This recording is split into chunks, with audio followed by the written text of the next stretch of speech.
হয় কিন্তু আমরা এই দুনিয়া হতে চলে যেতে পারি যে কোনো সময়। আপনি আমি ভাবতে পারি এখন তো আমরা যুবক বয়স, এখনো মরতে অনেক দিন, না এরকম না। আমার মতো অনেক যুবক মারা যাচ্ছে, দুনিয়া হতে বিদায় হয়ে যাচ্ছে। কার কখন মৃত্যুর ডাক এসে যাবে কেউ জানে না। তাই যে কোনো সময় মানুষ চলে যেতে পারে। তাই সব কিছুর মালিক একমাত্র আল্লাহ তাআলা। আল্লাহ রব্বুল আলামিন তিনি কিয়ামতের দিন সঠিক বিচার করবেন। দুনিয়াতে মানুষ টাকা পয়সা পেয়ে, মানুষের ক্ষমতার কারণে অনেক মানুষ তারা সঠিক বিচার করে না। কিন্তু আল্লাহ রব্বুল আলামিন তিনি তো সব কিছুর মালিক। তিনি তো ইন্নাল্লাহা আলা কুল্লি শাইইন কদির। তিনি তো সব কিছুর উপর ক্ষমতাবান। তাহলে তার কি কারো ভয় লাগে? No, never. কখনো আল্লাহ তাআলা কাউকে ভয় করে না। সকল মাখলুকাত সবকিছুই আল্লাহ তাআলাকে ভয় করে।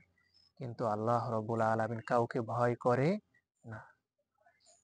তাই আমরা দুনিয়ার জমিনে চলার পথে এক ওয়াক্ত নামাজ কামাই গেল। আল্লাহ তাআলার হুকুম মানা হলো না। ইস্তেগফার করলাম, আল্লাহ রাব্বুল আলামিন যদি চান মাফ করে দিতে পারেন। কিন্তু অনেক আমাদের রাস্তাঘাটে বিভিন্ন জায়গায় চলার পথে মানুষের সাথে খারাপ ব্যবহার হয়। এটা কি আল্লাহ তাআলা মাফ করবেন?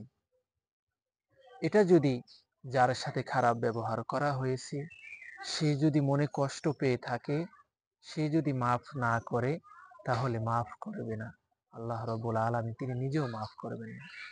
তাই আমাদের চলার পথে কিন্তু আমরা অনেকের সাথে খারাপ ব্যবহার করি।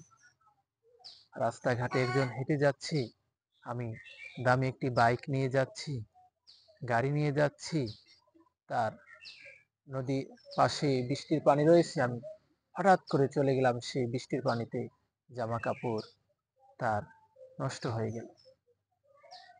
এটা কি ভালো ব্যবহার করা হলো?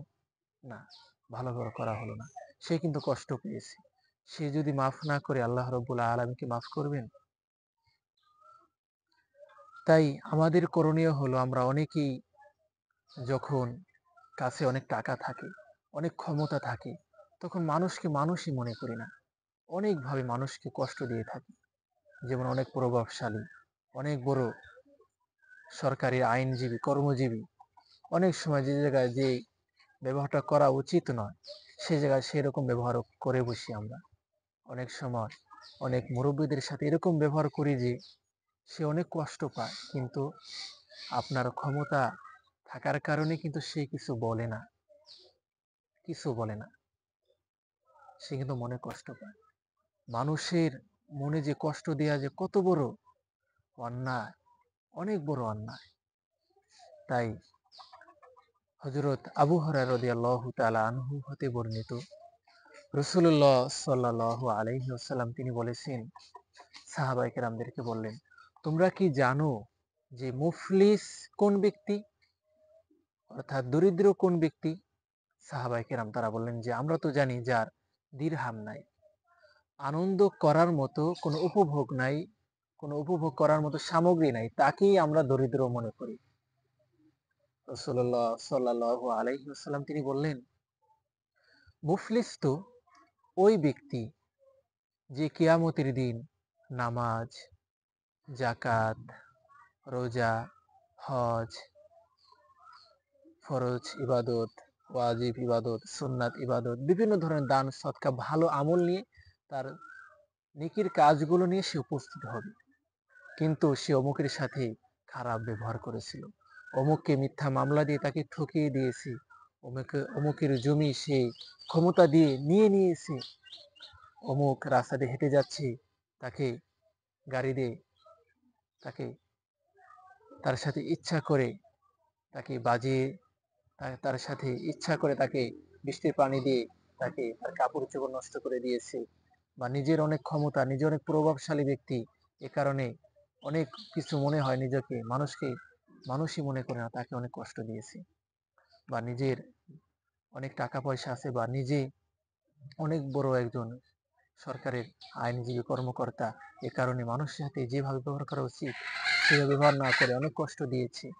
এইভাবে যারা খারাপ ব্যবহার করেছে, মানুষের সাথে খারাপ ব্যবহার করেছে, কিয়ামতের দিন ওই ব্যক্তি আসবে, এসে বলবে আমার নেকি দাও।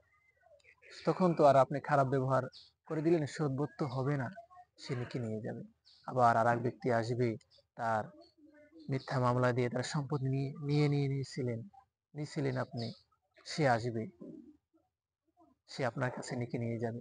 তারপরে অমুককে হত্যা করেছেন, সে আসবে, আপনার কাছ থেকে নেকি নিয়ে যাবে। তারপরে অমুকের টাকা চুরি করেছেন, ডাকাতি করেছেন, অমুকের গরু চুরি করেছেন, টাকা পয়সা ব্যাংকের টাকা চুরি করেছেন, মানুষের সাথে খারাপ ব্যবহার করেছেন, মানুষকে হত্যা করেছেন, কষ্ট দিয়েছেন, ধোঁকা দিয়েছেন, এবার সকলে আসবে নেকি নিয়ে যাবে। হঠাৎ দেখা যাবে আপনার কাছে কোনো নেকি নাই, তখন এখনো তো পাওনাদার আছে, তারা কি করবে? তারা নিজেদের গুনাহ আপনার উপর চাপিয়ে দিয়ে তারপরে তারা জান্নাতে চলে যাবে। আল্লাহ রাব্বুল আলামিন তখন বলবেন, এই ব্যক্তিকে তোমরা জাহান্নামে নিক্ষেপ করো। তাহলে ভাই দেখেন, আমি আপনি কত ভাবে মানুষকে কষ্ট দিই, অনেক কষ্ট দিই। কষ্ট কিন্তু অনেক বড় একটা অন্যায়, অনেক বড় একটা। মানুষের সাথে ভালো ব্যবহার করলে আপনি অমর হয়ে থাকতে পারবেন। মানুষে আপনাকে একটা কথা বলছে কিন্তু তার আগে সে কিন্তু আপনাকে কিছু খাবার খাইয়েছে, তারপরে আপনার সাথে ভালো ব্যবহার করেছে, আপনাকে কিছু গিফট দিয়েছে, আপনার সাথে ভালো ব্যবহার করেছে, এর সাথে চলাফেরা করেছেন, কত কিছু আপনার সাথে করেছে, ভালো ব্যবহার করেছে।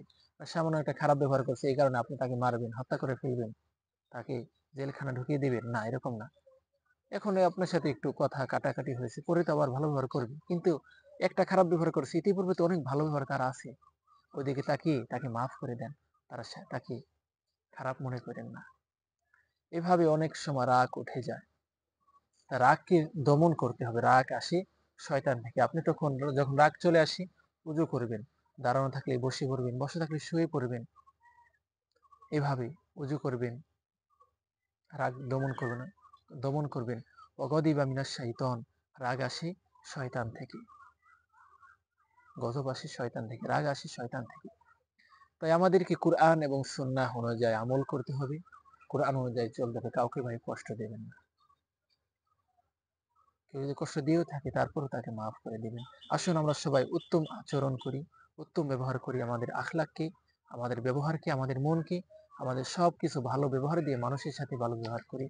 মানুষকে কষ্ট দেওয়া বন্ধ করি, মানুষের সাথে ভালো ব্যবহার করি। আসসালামু আলাইকুম ওয়া রাহমাতুল্লাহি ওয়া বারাকাতুহু।